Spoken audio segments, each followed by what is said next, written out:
क्योंकि भागवत में भी 7 अक्षर हैं। श्रीमद भागवत, तो श्रीमद से लेकर भागवत तक भी 7 अक्षर हैं। और कथा भी सप्ताहोपि तथा धन्या। भागवत कथा 7 दिन की होती। कितने दिन की? बोलो बोलो बोलो। अच्छा, 7 दिन की ही क्यों होती? 6 की क्यों नहीं होती? 8 की क्यों नहीं होती?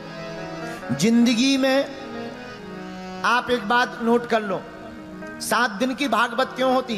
क्योंकि हमारी जिंदगी में दिन जितने हैं वो भी 7 हैं। कितने दिन हैं? बोलो बोलो।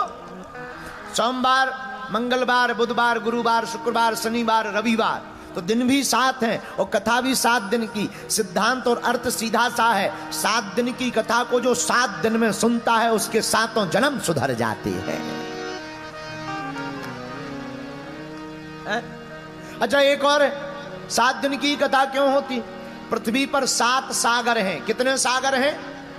7 सागर। 7 सागरों का वर्णन मिला।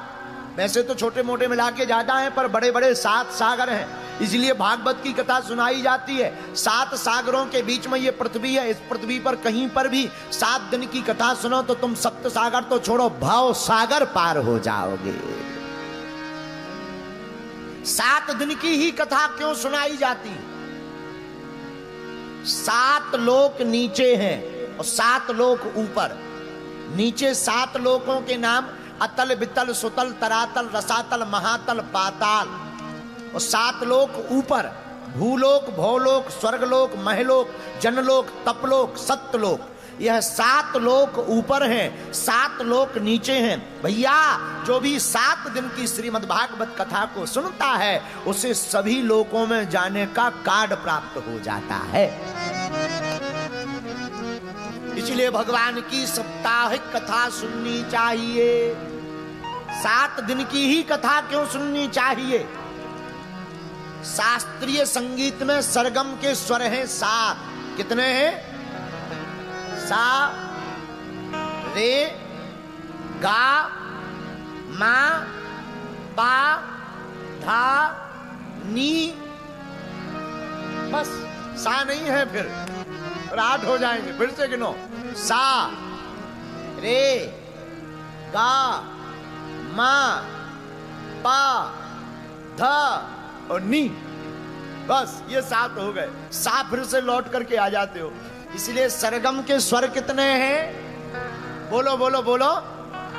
7। तो भागवत कथा 7 दिन की इसीलिए होती है।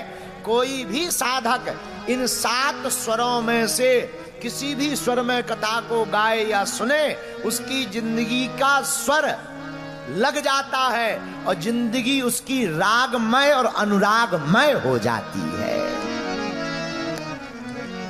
इसलिए सप्ताहोपि तथा धन्या कृष्ण लोक फला प्रदा। धन्य है भागवत की कथा।